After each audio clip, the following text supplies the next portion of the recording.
हुकूमत ने IMF के साथ साफ लेवल मुआहिदा करने के लिए पेशगी इकदाम में तेजी कर दी है। बिजली और गैस की कीमतों में इजाफे के बाद हुकूमत ने सेल्स टैक्स 17 से बढ़ाकर 18% कर दिया है। सिगरेट पर फेडरल एक्साइज ड्यूटी गुज़िश्ता रात ही बढ़ा दी गई थी, जिसके बाद आज वज़ीर ख़जाना इसाक डार ने कौमी असम्बली में 170 अरब रुपए का मिनी बजट भी पेश कर दिया है, जिसमें लग्जरी आइटम्स पर ड्यूटी की शरह 25% तक बढ़ाकर 60 से 70 अरब रुपए का टैक्स जमा करने का हदफ रखा गया है। जबकि आज स्पीकर कौमी असम्बली राजा परवेज अशरफ ने ऐलान किया कि यह बिल कायमा कमेटी में पेश नहीं किया जाएगा, जिसके बाद आज ही इस बिल को सेनेट में भी पेश कर दिया गया।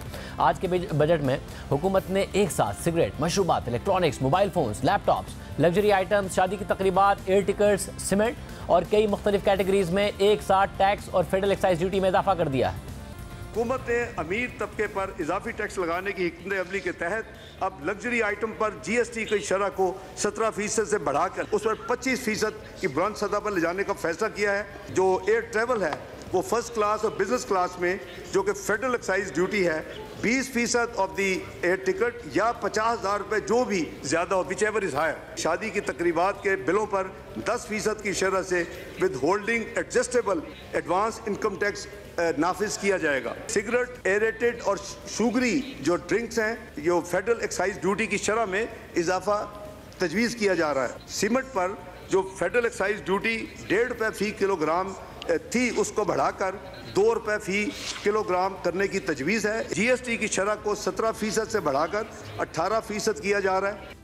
आज कौमी असम्बली से खिताब के दौरान वज़ीर ख़जाना ने ऐलान किया कि FBR इस साल अपनी टैक्स महसूलात का हदफ हासिल कर लेगा। हुकूमत को एतमाद है कि IMF प्रोग्राम की बहाली हो जाएगी, लेकिन मूडीज़ की तज्ज़ियाकार का मानना है कि पाकिस्तान की मईशत की बहाली के लिए सिर्फ IMF का पैकेज काफ़ी नहीं है। खबर रसा इदारे रॉयटर्स में स्वाति भट्ट और जिब्रान नैयर पेशमाम की रिपोर्ट के मुताबिक मूडीज़ की तज्ज़ियाकार कैटरीना ने कहा है कि रवा साल के पहले 6 माह में पाकिस्तान में महंगाई की शरह 33% हो सकती है। सिर्फ IMF के पैकेज से पाकिस्तान की मईशत बहाल होने का इम्कान नहीं है।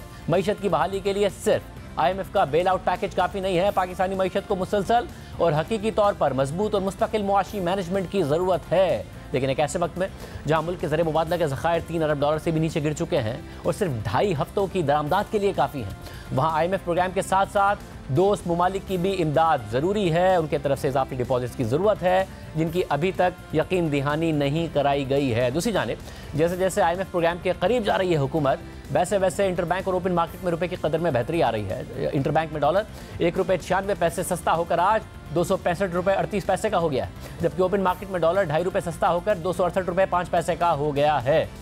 सारी सूरत हाल पर बात करेंगे। हमारे साथ साबिक वज़ीर ख़जाना और माहिर मईशत डॉक्टर हफीज़ पाशा साहब मौजूद हैं। पाशा साहब बहुत शुक्रिया।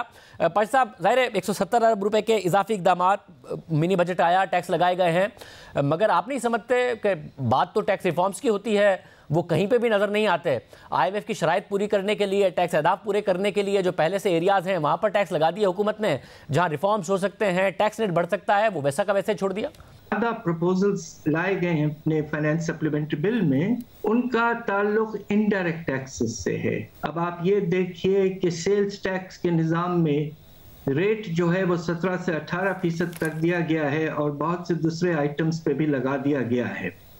ये मैं समझता हूँ कि नामुनासिब है, इसलिए कि इनडायरेक्ट टैक्सेस का जो बोझ पड़ता है वो आखिर जाकर आम लोगों पर पड़ता है। अब आप ये देखिए कि चीनी, घी वगैरह ऐसे आइटम्स पर हमने ऑलरेडी टैक्स लगा दिया है। 400 अरब से ज़्यादा उनसे इन खाने पीने के आइटम से उठा रहे हैं, तो ये नामुनासिब था। बहुत ज़्यादा गुंजाइश है अभी भी आपके डायरेक्ट टैक्स निज़ाम में।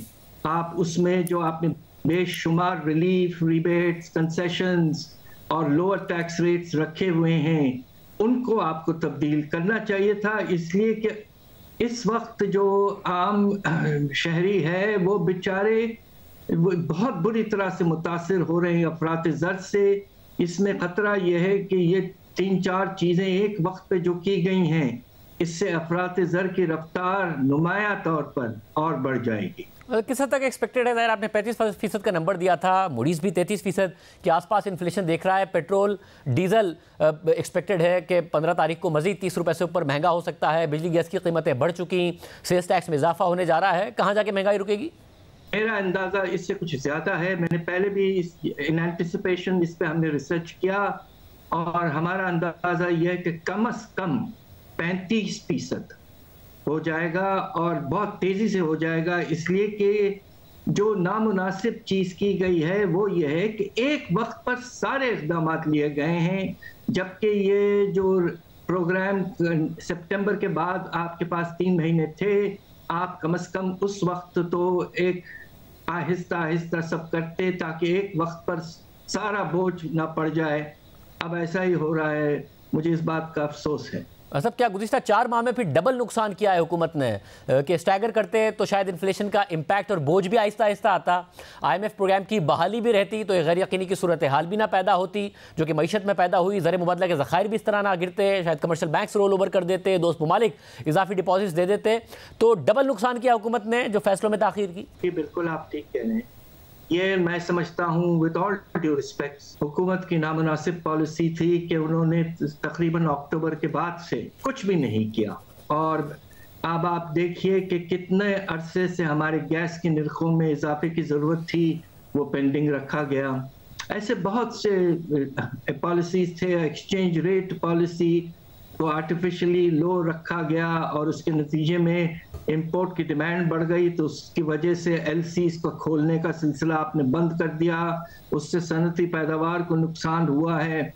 अब आपको मैं बड़ी इंटरेस्टिंग बात बताता हूँ कि एक बड़ी अच्छी खबर आई है, आज के जो इंडस्ट्रियल प्रोडक्शन के फिगर्स आए हैं, बड़ी खुशी की बात यह है कि फर्नीचर के जो इंडस्ट्री है उसमें 600% इजाफा है। माशाल्लाह, लग ये रहा है कि लोग बैठना पसंद कर रहे हैं ज्यादा। इसको अगर आप निकाल दें तो आपके सनती पैदावार में 5% से ज्यादा कमी आ चुकी है। मतलब मगर इन तमाम इकदाम के बाद ज़ाहिर है महंगाई का एक बहुत बोझ पड़ेगा आवाम पर, एक गैर यकीनी की सूरत हाल अलग पैदा हो गई मईशत में। मगर अब IMF का प्रोग्राम बहाल हो जाता है तो हम खतरे से निकलेंगे या नहीं निकलेंगे? क्योंकि मूडीज़ की इकॉनमिस्ट का कहना है कि IMF प्रोग्राम की बहाली के बावजूद पाकिस्तान पर खतरा रहेगा, तो फिर खतरे से कैसे निकलेंगे? देखिए, जो हैरत अंगेज बात है कि पाकिस्तान सितंबर से IMF के प्रोग्राम में है और उसके बावजूद ये 3 क्रेडिट रेटिंग एजेंसीज जो है, स्टैंडर्ड, मूडीज और आपके फिच, इन्होंने हमें मुसलसल हमारी रेटिंग गिराते रहे हैं और अब तो फिच ने हमें तकरीबन डिफॉल्ट रेटिंग पे लेके चले गए हैं। तो IMF प्रोग्राम की वजह से अनफॉर्चुनेटली कॉन्फिडेंस में इसलिए इजाफा नहीं हुआ कि रिजर्व्स में गिरावट आती रही, जबकि IMF के प्रोग्राम में प्रोजेक्शन ये है कि इस साल के एंड में $16 अरब रिजर्व्स होने चाहिए हैं। इस वक्त आपको तो पता है 3 अरब से भी नीचे हैं। IMF प्रोग्राम फिर से अगर शुरू हो जाता है, 9th रिव्यू कंप्लीट हो जाता है, बोर्ड में अप्रूवल हो जाता है और 1.2 अरब डॉलर मिल जाते हैं, तो उससे कुछ पैसे की फ्लो में इजाफा होगा। मगर मुझे अफसोस से फिर कहना पड़ता है कि हम मुश्किलात और ख़तरों से अभी भी नहीं निकल पाएंगे। अच्छा, एक तरफ पहले ही हम देख रहे हैं कि लार्ज स्केल मैन्युफैक्चरिंग का क्या हाल है, फिर दूसरी तरफ शराय सूद पहले इतनी बुलंद है, मगर अगर महंगाई जाती है 35% पर तो अभी से इतलात आ रही है कि IMF का ये भी दबाव है कि स्टेट बैंक शराय सूद भी और ज़्यादा बढ़ाए। अगर इतनी बुलंद तरीन सतह पर शराय सूद हो, इतनी बुलंद सतह पर इन्फ्लेशन हो, तो क्या इकोनॉमिक एक्टिविटी या बिजनेस एक्टिविटी रह जाएगी पाशा साहब? इस वक्त आपका जो मिशनरी की इम्पोर्ट है वो 30-35% कम हो चुकी है। प्राइवेट इन्वेस्टमेंट बहुत बुरी तरह से मुतासिर हुआ है और अब पोजीशन ये है कि प्रोडक्शन, आपने देखा कि मेरा अंदाज़ा ये है कि सनती पैदावार में 5% कमी आ चुकी है। और अब जो इतने बेशुमार किस्म के सख्त इक़दाम किए गए हैं, अब आप मुझको मैं एक चीज़ बता दूं कि श्रीलंका का शरह नमू पिछले साल -11% रहा है। खुदा न खास्ता ऐसी सिलसिला हमारे यहाँ भी ना शुरू हो जाए। वैसे मगर खुदा न खास्ता ये डिफ़ॉल्ट की सूरत में होगा या डिफ़ॉल्ट के बगैर भी आपको लगता है कि इस किस्म की सूरत हाल हो सकती है और IMF का प्रोग्राम अगर बहाल हो जाए तो शायद हम बच जाएं?